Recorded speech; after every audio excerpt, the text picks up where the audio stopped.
Olá pessoal, bem-vindos a mais uma resenha literária da Fran. A obra dessa semana é essa, O Príncipe de Maquiavel. Vou falar como essa obra entrou na minha vida, do que trata a obra e o que eu achei dela. Então me acompanhe e venha nessa jornada. Essa obra ela é fundamental para todas as pessoas que querem não só saber estratégias sobre como funcionam as questões políticas, sociais e até pessoais.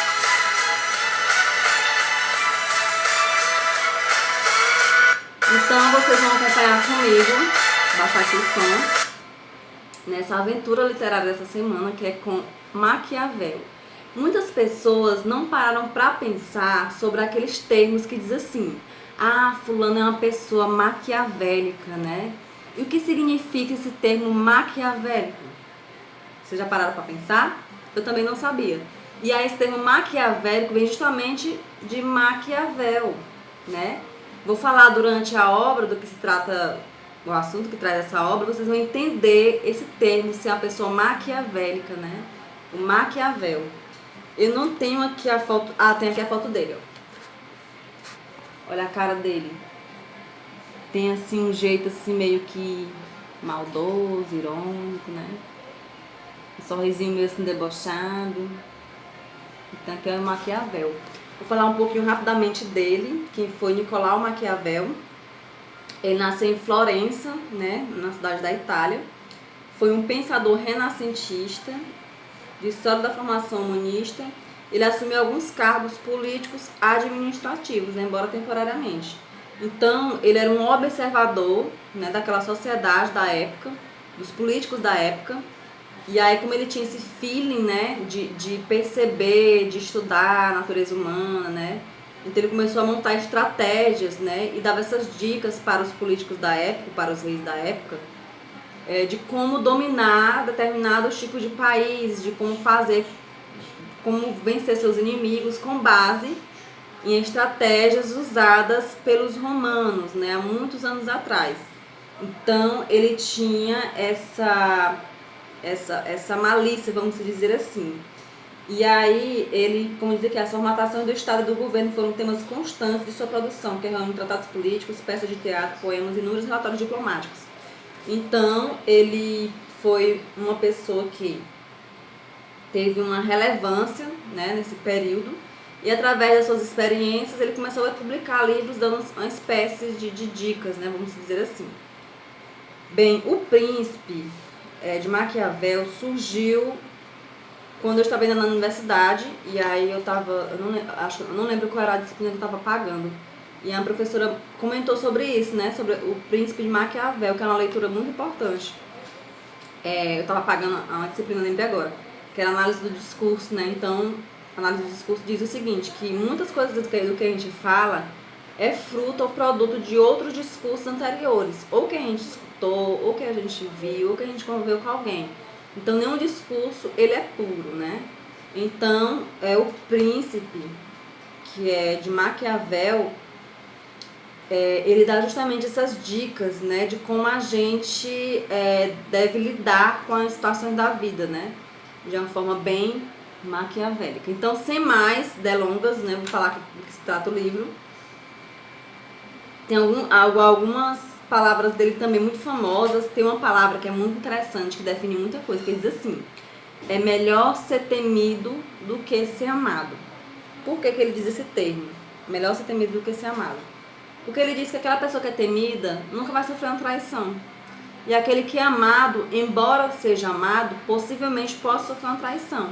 Então ele tem essa frase de efeito, mas construída através de um pensamento de que antigamente, né, a gente for observar na história da humanidade, todos aqueles políticos, reis ou pessoas de cargos importantes que confiavam, né, em algumas pessoas, elas foram traídas.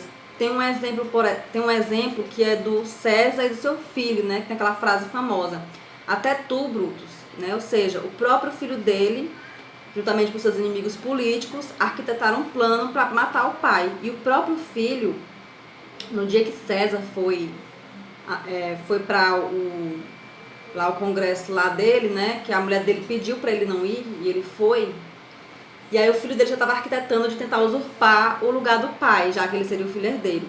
E aí, juntamente ele com os inimigos dele, armaram a emboscada e aí atacaram César. E o próprio filho esfaqueou o pai, ou seja, e aí nesse momento ele disse, até tu, Bruto, ou seja, até ele, ou seja, em quem confiar, né?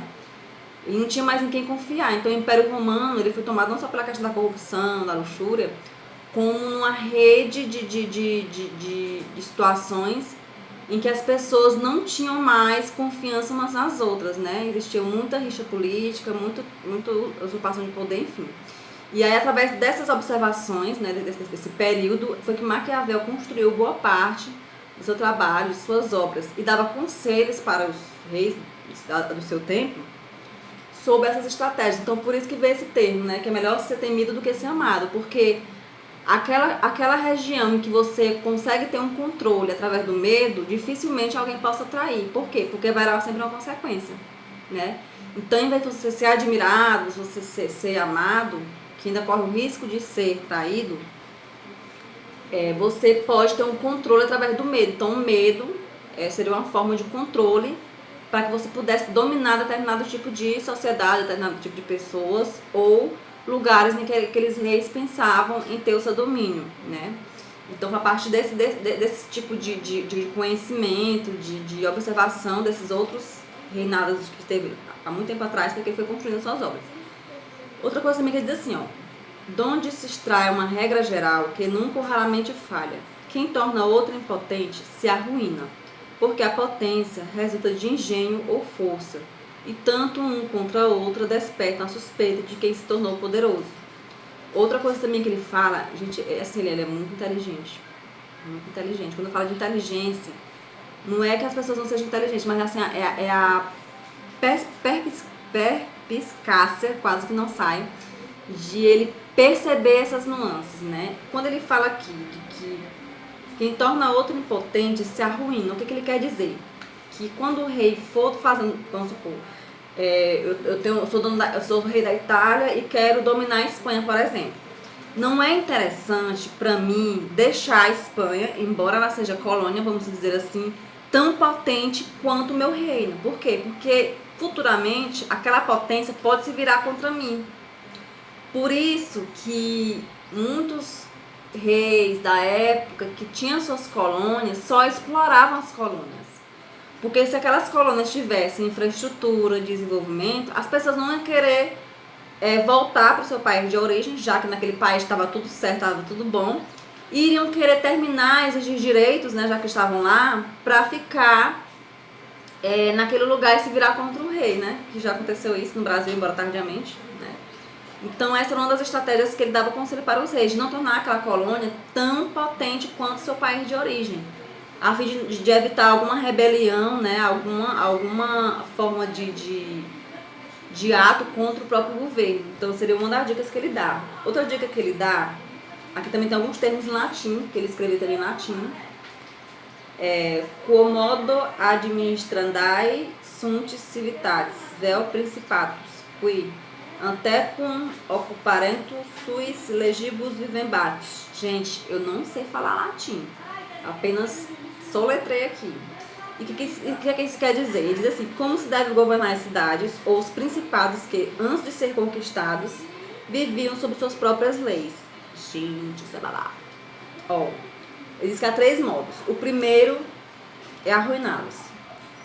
O outro é ir morar lá pessoalmente. O terceiro, deixá-los viver com suas leis, extraindo-lhes um tributo e criando ali um estado de poucos. Olha só a forma como ele dá de controlar esse reino, né? Tem aquele dizer que o que engorda o gado é o olho do dono, né? Então vou extrair também daqui, né? Ou seja, o rei mora lá pessoalmente, porque pessoalmente ele estando lá, ele vai observar como é o funcionamento daquela cidade, o estilo de vida, né, daquelas pessoas. E uma coisa que ele diz aqui, essa questão diplomática, é não interferir tanto nas leis daquelas pessoas, daquela comunidade, para evitar rebelião e revolta contra o governo. Então seria uma forma de respeitar, mas seria uma forma de respeito, uma espécie de escravização consentida, vamos dizer assim, para quem é escravizado. Então ele pegou muito disso também dos romanos. Os romanos tinham muito isso. Os lugares que eles escravizavam, que eles dominavam, eles respeitavam as leis daquele país e também a língua. Embora eles aprendessem o dialeto daquelas pessoas, e também as pessoas aprendiam o latim vulgar, que era a forma de ter um controle, né? Saber o que elas estavam falando, para saber se não estavam conspirando contra o governo. Tanto é, isso é tão tal, que na época do Cristo, né, que teve aquela rebelião, aquela confusão toda, os fariseus estavam armando contra Roma e queriam usar o Cristo como um bode expiatório. Só que como ele sempre foi uma pessoa pacífica, né, não era o intuito dele de tomar reino ou fazer rebelião nenhuma. E aí eles vendo que os planos deles foram frustrados, então armaram alguma forma, alguma maneira de Roma tentar matar, vamos dizer assim, assassinar o Cristo, né? Já que eles, pelas leis deles, né? E aí Roma, entendendo como funcionavam as leis dos judeus, não interviram tanto. E aí eles viram novamente que o plano deles não deu certo. Começaram a falar, dizer, né, que ele estava fazendo rebelião, né, e tudo mais, tá? Então Roma, para poder contentar os ânimos daquelas pessoas, da forma de controlar, terminou dando o que o povo queria, né, que era a morte do Cristo. Então, assim, muito do que ele ensina aqui foi muito do perfil dos romanos, né, de reinos que prosperaram, que deram certo. Sabe-se que Roma dominou durante muitos anos, inclusive conseguiu vencer, né, a Grécia. Tinha vários países dominados, praticamente Roma era a capital do mundo, vamos dizer assim. Extraindo-lhes um tributo, criando ali um estado de poucos, ou seja, o rei vai só lá, cria um tributo, né, as pessoas seriam imposto, né, as pessoas pagam aquele imposto e pronto, fica por isso mesmo. Não cria-se lá um novo estado, né, ou um novo país, vamos dizer assim. Então só é a mesma fase da questão da exploração mesmo. E ele dava essas dicas de ouro, né, para poder manter aquelas pessoas sob o domínio. Ele dizia assim, ó, porque na verdade o único modo seguro de as conservar é pela ruína. Então quanto mais arruinada aquela cidade tiver, menos próspera, menos perigo ela apresenta para poder fazer uma rebelião. E isso a gente pode levar para a vida. Como assim? Por isso que muitos poucos políticos se preocupam em deixar a comunidade, a população esclarecida.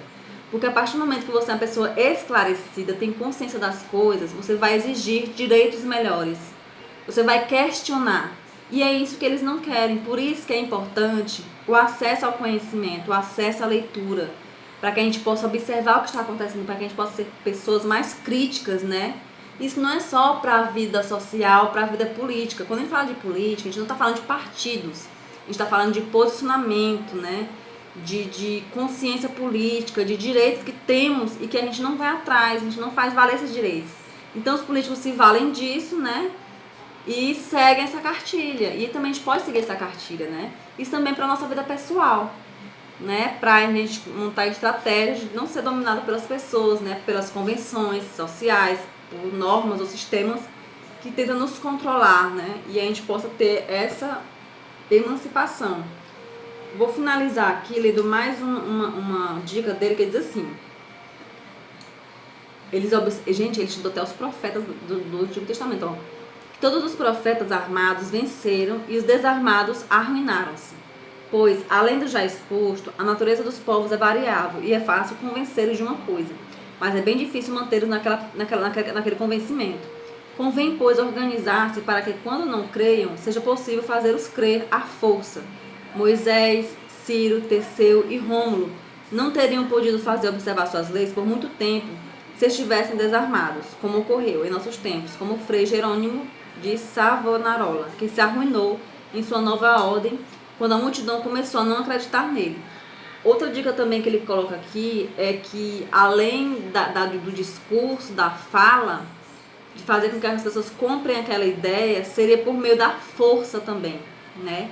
Tipo assim, você não vai acreditar, você não vai crer, pois então vai ser pela força mesmo, né? Então a gente vê que muitas religiões, muitos estados políticos se mantêm ali por meio da força, ai meu Deus, a palavra não sai. Por meio da força, né? Na forma de convencer as pessoas a acreditarem ou a seguirem as regras através da força, né? E aí o Estado tem esse poder, que é o poder de polícia, né? Que observa, que monitora, que dá a segurança da população, mas a partir do momento que você quer manifestar um protesto, por exemplo, ele usa o poder de polícia. E isso é muito estudado no direito administrativo, as pessoas não têm conhecimento disso, né? O direito administrativo deveria ser estudado nas escolas para que a gente pudesse ter uma melhor consciência e concepção de como funciona esse aparelhamento do Estado.